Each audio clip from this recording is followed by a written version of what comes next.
15 अप्रैल 2026 बिहार की राजनीति में एक ऐतिहासिक दिन रहा। 20 साल से ज़्यादा वक्त तक मुख्यमंत्री की कुर्सी संभालने वाले नीतीश कुमार ने पद छोड़ा और राज्यसभा का रुख किया। उनकी जगह सम्राट चौधरी ने बिहार के मुख्यमंत्री पद की शपथ ली।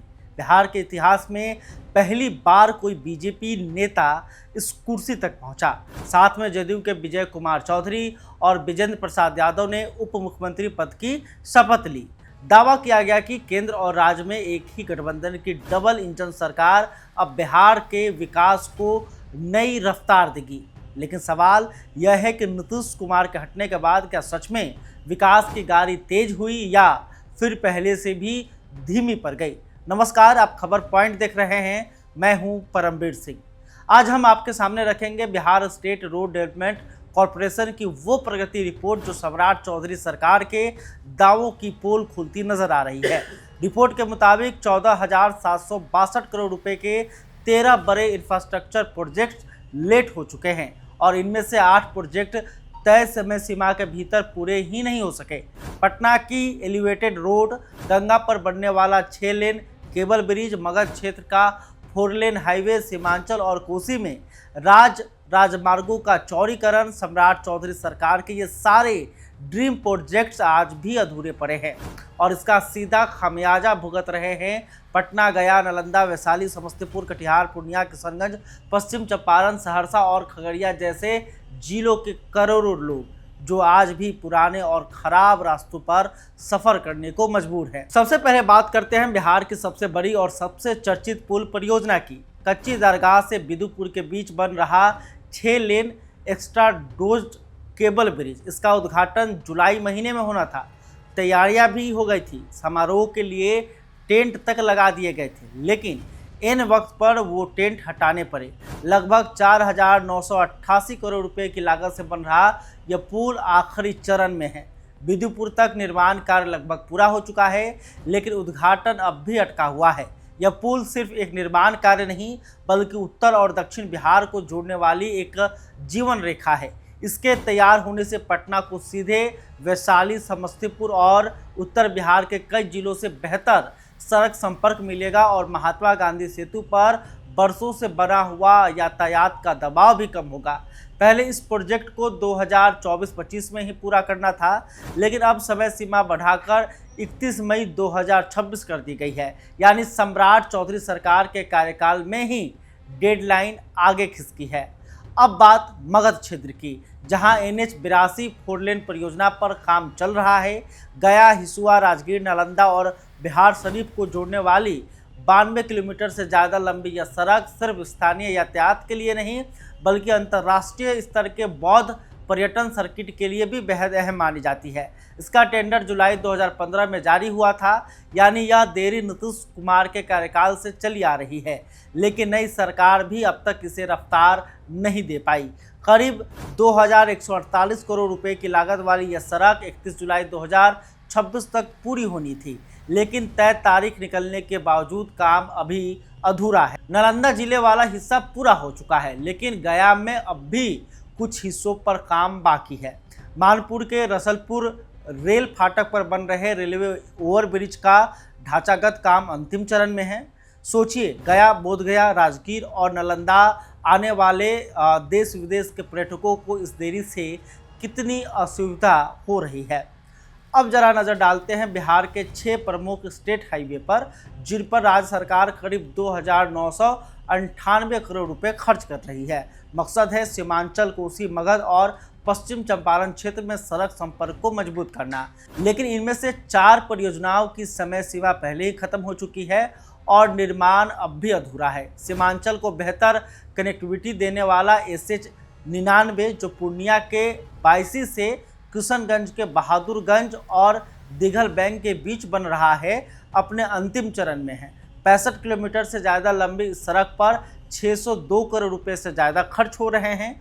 करीब 90% काम पूरा हो चुका है, लेकिन बचा हुआ 10% काम मार्च 2027 तक ही पूरा होने की उम्मीद है, जबकि 30 जून 2026 की डेडलाइन पहले ही निकल चुकी है।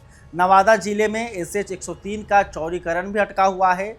मंझवे को गोविंदपुर से जोड़ने वाली 46 किलोमीटर की इस सड़क का टेंडर फरवरी 2022 में जारी हुआ था और काम 21 मई 2026 तक पूरा होना था, लेकिन अब तक पूरा नहीं हुआ।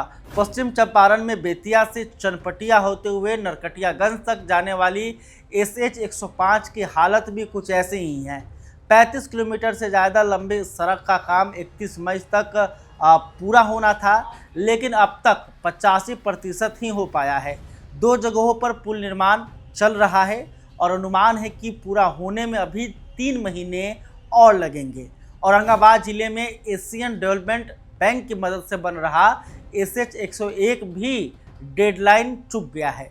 अंबा से देव होते हुए मदनपुर तक जाने वाली 33 किलोमीटर की यह सड़क 31 मई 2026 तक पूरी होनी थी और खगड़िया के मानसी से सिमरी बख्तियारपुर होते हुए सहरसा के हरदी चौघारा तक जाने वाली SH 95 भी 31 जुलाई की डेडलाइन पार कर चुका है, फिर भी अधूरा है। इन सब के अलावा पश्चिम चंपारण की मनुआ पुल योगापट्टी सड़क परियोजना पर भी सवाल उठ रहे हैं।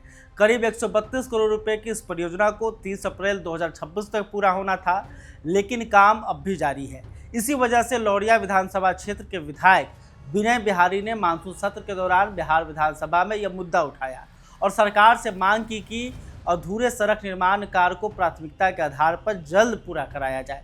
ध्यान देने वाली बात यह है कि यह मानसून सत्र सम्राट चौधरी सरकार के कार्यकाल में ही हुआ, यानी सरकार के अपने विधायक भी अब खुलकर इन देरी पर सवाल उठा रहे हैं। बिहार में एक कहावत है, जल्दी का काम शैतान का, लेकिन यहाँ तो उल्टा हाल है। सरकार बदलने का दावा तो जल्दी हुआ, मगर सड़क और पुल बनाने की रफ्तार अब भी सुस्त है। अब सवाल ये उठता है कि क्या ये देरी सिर्फ पुरानी योजनाओं की विरासत है जो नीतीश कुमार के कार्यकाल से चली आ रही है, या फिर सम्राट चौधरी सरकार खुद भी इन प्रोजेक्ट्स को रफ्तार देने में पिछड़ रही है। निष्पक्षता से देखें तो कई प्रोजेक्ट्स के टेंडर वाकई पुरानी सरकार के दौर में जारी हुआ था, लेकिन डेडलाइन तो नई सरकार के कार्यकाल में ही खत्म हुए हैं और जवाबदेही आज की सरकार की ही बनती है। इतना ही नहीं, 5 और बड़ी परियोजनाएं ऐसी हैं जिनकी समय सीमा भले अभी खत्म नहीं हुई है, लेकिन इनके काम की रफ्तार पर भी सवाल खड़े हो रहे हैं। बख्तियारपुर ताजपुर ग्रीनफील्ड गंगा पुल, जिसकी लागत 3,923 करोड़ रुपए है और जिसका टेंडर 2015 में जारी हुआ था, उसकी समय सीमा अब बढ़कर 30 जून 2027 कर दी गई है। फिर भी निर्माण कार्य की रफ्तार बेहद धीमी है। यह पुल बनने के बाद समस्तीपुर, बेगूसराय, पटना और आसपास के जिलों के बीच आवागमन आसान होने की उम्मीद है। राजधानी पटना में ट्रैफिक जाम कम करने के लिए बन रही मीठापुर सिपारा महुली पुनपुन एलिवेटेड रोड की डेडलाइन 12 मार्च 2027 है, लेकिन अभी 20% से ज़्यादा काम बाकी है। पटना साहिब से पटना घाट तक बन रहा 4 लेन, कटिहार से बलरामपुर तक जाने वाला SH 98 और सिवान के सिसवन ढाला रेलवे ओवरब्रिज जैसी परियोजनाएं भी अभी निर्माणाधीन हैं। तो कुल मिलाकर तस्वीर यह है कि नीतीश कुमार के मुख्यमंत्री पद छोड़ने और सम्राट चौधरी के सत्ता संभालने के बाद भी बिहार के इंफ्रास्ट्रक्चर की रफ्तार में कोई बड़ा बदलाव नजर नहीं आया। और डबल इंजन सरकार का दावा जितना बड़ा है, जमीन पर नतीजे उतने ही धीमे हैं और इसका सीधा असर उन आम बिहारियों पर पड़ रहा है जो हर दिन उन्हीं टूटी फूटी सड़कों पर सफ़र करने को मजबूर हैं, जिन्हें बदलने के वादे बरसों पहले किए गए थे। क्या सम्राट चौधरी सरकार आने वाले महीनों में इन प्रोजेक्ट को रफ्तार दे पाएगी या फिर डेडलाइन बढ़ाने का यह सिलसिला यूं ही चलता रहेगा? हमें कमेंट्स बॉक्स में ज़रूर बताइए। जुड़े रहिए खबर पॉइंट के साथ। बिहार से जुड़ी हर बड़ी खबर और सच्ची खबर आप तक हम पहुंचाते रहेंगे। बहुत बहुत धन्यवाद।